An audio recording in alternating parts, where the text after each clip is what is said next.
네, 안녕하세요. 이천원 교수입니다. 네, 여러분 반갑습니다. 요즘 코로나19로 인해서 여러분들 집에 많이 계신데요. 여러분들 밖에서도 그 햇볕도 많이 쬐시고, 그리고 또, 좋은 사람들하고 또 여러분들 그 산책도 한번 할 수 있는 그런 시간 가졌으면 좋겠습니다. 반드시 마스크 끼고요. 네, 오늘 여러분들하고 이제 여가에 대한 이야기 좀 나눠보려고 하는데요. 오늘 이야기는 미술관에 대한 이야기입니다. 우리 여가 시간에 미술관 재미있게 즐길 수 있는 방법에 대해서 이야기 나누려고 합니다. 중년 우리가 얘기 자주 하는데요. 중년의 여가 시간은 바로 삶을 무르익게 하고요. 젊었을 때 보이지 않았던 진짜 꽃들이 보이기 시작한다고 하죠. 저도 그랬던 것 같아요. 그 꽃을 비추는 그 보름달의 월령, 달의 그림자가 보이기 시작할 때가 바로 마흔이 아닌가 싶습니다. 저도 청춘의 시기에는 예술을 상당히 고루한 것으로 생각한 적이 있었고요. 재미있는 것이 많은데 왜 미술관에 가야 할까? 이러한 그 질문들을 자주 던지곤 했습니다. 그런데 마흔 이후에 미술관에 가고 싶은 생각도 자주 들고요. 또 미술작품 한번 보게 되면 이래서 미술작품이 대단한구나 라는 그러한 생각들을 자주 하게 됩니다. 마흔에 미술관이 좋아지는 것은 아마도 인생이란 고통의 실로 짜는 피륙과 같은 것이라는 바로 윌리엄 브레이크의 식구가 가슴에 와 닿고부터가 아닌가라고 생각이 듭니다. 마흔을 넘은 지 저 같은 경우는 10년이 훨씬 넘었는데요. 아직도 저는 미술에는 좀 문외한입니다. 그래도 미술과 음악에 친숙하고 싶어서 유명 작가의 이제 화보를 사와서 책상에 놓고 틈날 때 보고, 또 제가 좋아하는 이제 바흐의 음악 같은 경우는 이제 첼로 음악 같은 경우는 자주 이제 듣고 이제 하는데요. 이런 어떠한 그 음악과 미술을 같이 하는 중년의 삶은 정말 삶이 풍요로워지는 그런 느낌을 자주 경험하게 됩니다. 제가 이제 작년에 그 미국 학회 참석하면서 이제 귀국길에 로스앤젤레스를 잠깐 들렸었는데요. 이 로스앤젤레스의 아주 유명한 뮤지엄이 바로 게티 뮤지엄입니다. 제가 이 게티 뮤지엄을 잘 보고, 그리고 이제 여기서 사왔던 엽서나 화보 같은 그러한 그 미술 작품을 이제 책상에 놓고 자주 보고 있는데요. 그림을 볼 때마다 그 원작에서 그 품어내는 그 화가의 정신이나 그 철학 같은 것에 새롭게 제 삶을 반성하게 됩니다. 또 반추하게 된다는 것이죠. 특히 이제 세잔의 그림을 집중해서 보다 보니까 세잔만의 그 독특한 그 마력 또는 자력 같은 것을 자주 느끼게 됐고요. 제가 이렇듯 어떤 그림을 감상하는 일은 생각이 많고 머리가 아프고 스트레스를 많이 받을 때 제가 뭔가 조금 좋아질 수 있는 굉장히 좋은 기회였던 것 같습니다. 제임스 에버트 맥닐 휘슬러의 회색과 검은색의 편곡이라는 제목, 부제가 미술가의 어머니죠. 이 그림을 가만히 보면 모성의 이미지를 나타내는 대표적인 그 작품임을 알 수 있는데요. 원래 오기로 한 그 모델이 오지 않자 어머니한테 그 화가가 휘슬러가 앉아 계시라고 이렇게 했다고 그래요. 그래서 바로 세계적인 역작이 만들어졌고요. 화가에게 중요한 점은 어머니를 그리려 했던 것이 아니었고, 화면의 구도와 색채의 변화를 통해서 무엇인가의 아름다움을 표현하려고 했던 것이죠.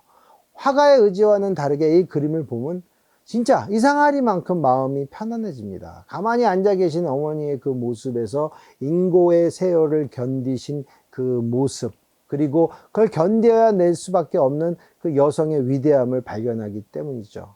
희생하는 여인의 그 아픔 속에서 다시 한번 여러 가지 묵상을 할 수 있는 그런 기회를 주는 좋은 그림이라고 생각합니다. 저에게 마음의 안정이 필요할 때마다 한 번씩 이 피슬러의 어머니 작품을 보면서 저는 심리적인 안정감을 자주 갖곤 합니다. 네, 김상근 교수는 인문학이 필요한 이유에 대해서 탁월함의 추구를 통해 진선미의 삶을 사는 것이라고 말을 했습니다.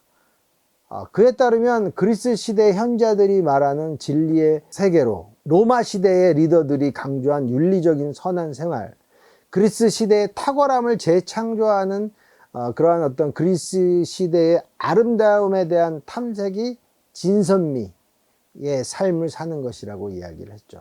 그래서 인문학적 성찰을 한다는 것은 반드시 대학에서 문사철을 공부하는 것이 아니고 삶에서 탁월함을 추구하는 것 자체가 진선미의 삶을 추구하는 것이죠. 르네상스 시대의 미술 작품은 인간이 추구해야 하는 탁월함에 대해서 많이 소개하고 있습니다. 김상근 교수는 르네상스 시대 예술가들의 탁월함에 대한 추구, 이거에 대해서 이렇게 얘기를 했죠. 르네상스의 예술가들은 모두 아르테, 즉 탁월함을 추구했습니다. 아르테란 그리스어로 완벽에 가까운 탁월함이란 뜻입니다. 탁월한 아름다움을 구현하기 위해 바로 그 유명한 화가인 라파엘로는 붓을 들었고 미켈란젤로는 정과 조각칼을 집어들었습니다. 탁월함, 즉 아르테의 추구가 그들 목표였던 것입니다. 그런데 여기서 중요한 것은 이 아르테가 단순히 예술적 탁월함, 즉 재능의 탁월함만을 상징하는 것은 아니라는 것입니다. 르네상스의 최고 덕목인 아르테는 기술적 탁월함만이 아니라 인격의 탁월함을 함께 의미했습니다. 라고 김상근 교수님이 이야기를 했습니다. 그래서 김상근 교수님이 이야기하는 우리 인간의 탁월함이라는 것은 결국 인생 자체의 총체적 탁월함이 아닐까요? 인격의 탁월함을 추구하기 위해서 많은 르네상스들의 예술가, 현자들은 추구해 나갔습니다. 마흔은 영혼의 불을 지필 나이라고 생각합니다. 최소한 삶의 유한성에 대해서 생각해보는 나이이기도 하죠. 저도 청년 시기에는 제 삶이 천년 만년 다 이어질 걸로 생각했습니다. 그런데 중년이 되니까 내 삶의 그 한시성이 보이고 유한성이 보이게 되었습니다. 이것은 바로 인생에서 탁월성을 추구하면서 살아야 하겠다는 저한테 울림을 주는 메시지이기도 했습니다. 이런 시기에 만나는 고전 미술품들은 인간의 의식을 깨우고 삶을 어떻게 정진해 나가야 하는지에 대한 의식을 전달해 줍니다. 네, 오늘 미술관, 미술품에 대한 이야기를 좀 나눠봤는데요. 중년의 미술관 투어는 현실과 다른 색다른 세계를 맛보게 합니다. 현재의 제 삶을 맛보게도 하고요. 현재의 제 삶에 무엇이 문제인가를 알게끔 하는 그런 놀라운 세계로 우리를 인도합니다. 좋아하는 사람과 함께 미술관 투어 하시고 사진도 찍고 또 미술관 투어 후에 아이스 아메리카노도 야외에서 한 잔 마실 수 있는 그런 즐거움을 갖는 삶이 바로 행복한 삶 아닐까요? 돈이 많거나 재산이 많거나 사회적 지위가 높아서 행복한 게 아니라 이렇게 우리가 여가 시간 동안에 도심 속에 있는 뮤지엄에 가서 좋은 예술작품에 감상하고 좋은 사람과 함께 이야기를 나누고 차 한잔 할 수 있는 여유를 갖고 있는 것, 이것이 바로 우리 삶의 행복을 구현하는 일이라고 생각합니다.